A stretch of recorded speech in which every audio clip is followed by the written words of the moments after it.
Salut à tous! Alors dans cette vidéo, je vais vous faire revivre le vol que j'ai fait le 1er juin 2019 depuis Vérel, mon site favori à la maison. Et j'ai établi avec ce vol en triangle de 132 km un nouveau record, sachant que le précédent était un vol que j'avais fait l'année précédente en juillet 2018.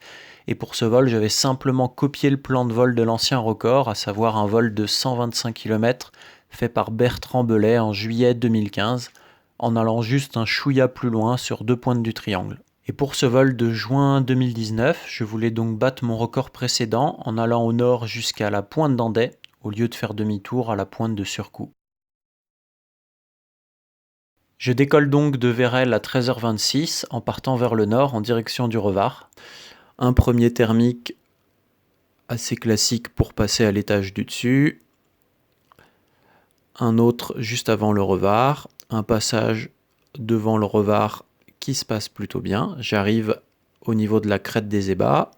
Là, je suis assez haut pour directement aller sur Bange, où ça porte bien tout le long. Au milieu de Bange, je peux prendre un joli thermique jusqu'à plus de 1700 mètres. Au nord de Bange, encore 1390 et puis 100 mètres de gagné en milieu de transition. J'arrive au bas du Semnoz. Je peux remonter progressivement jusqu'à la crête au niveau de la station. Là, je trouve un premier thermique au-dessus du décollage.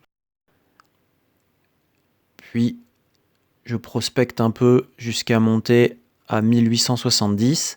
Et au-dessus de la face est, là, j'arrive à prendre plus de 2200 mètres. Donc, je peux partir sereinement au-dessus du Roc des Bœufs. J'arrive encore assez haut. Je reprends un petit truc avant d'arriver au-dessus du Roc des Bœufs. Je suis à 1680. Au nord du Roc, du coup, je peux enchaîner directement sur la forque là. Donc je raccroche pas très haut sous la forque là, à moins de 1000 mètres. Mais bon, je me refais bien en thermodynamique. Je file sous le rocher du Roux. Pareil, là je remonte en thermique, thermodynamique. Jusqu'à 1670. Je file au Lamphonnet. Un beau plein à 2350. Je peux passer sur les dents de l'Enfant, où là je ferai un premier joli plein à 2390, mais quand je pars en transition, je le sens pas trop, du coup je préfère revenir pour essayer de faire un meilleur plein. Et je fais pas un meilleur plein, puisque je monte à seulement 2290, mais bon, finalement, je finis par quand même lancer la transition.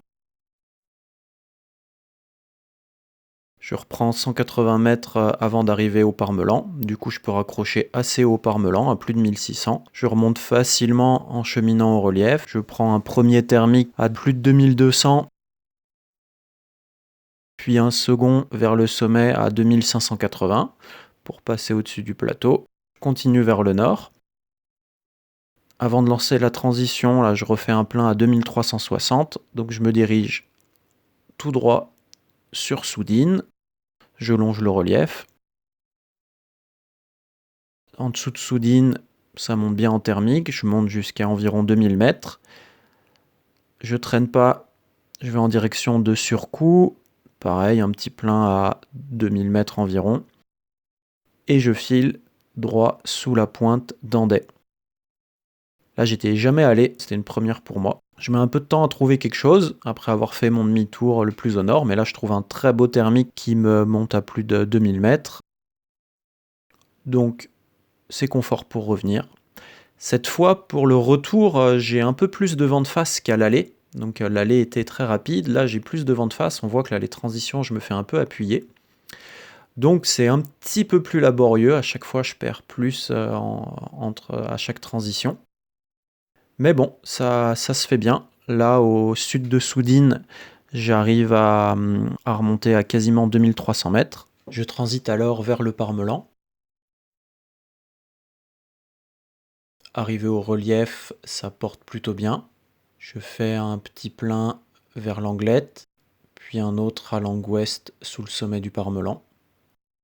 J'arrive au sud du Parmelan, je fais un plein à 1970 et du coup je peux revenir aux dents de l'Enfant.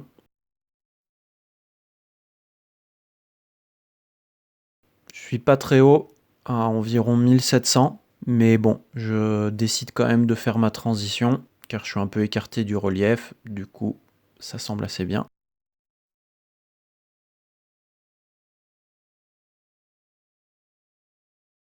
J'arrive pas très haut sur le Roc des Bœufs, à moins de 1000 mètres, mais il est généreux, ça remonte bien de façon classique, en thermodynamique tout le long.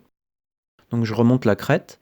Arrivé au sud du Roc des Bœufs, je prends un beau thermique qui m'emmène à 2400 mètres en me décalant un peu au sud. Donc là, je peux, en étant poussé par un peu de nord, aller vers la crête du Margeria. Donc c'est très facile, j'avance bien, ça monte tout le long. Je passe au-dessus du sommet du Margeria à environ 2000 mètres. Je m'arrête pas, je continue en direction du sud. Je prends un beau thermique au-dessus du col de la Verne qui monte à 2300 mètres. C'est très confort, je peux aller en direction de la Galope et du pic de la Sauge. Je passe à la Galope, je fais demi-tour au-dessus du pic de la Sauge. Voilà, j'ai mon point tout au sud qui est fait.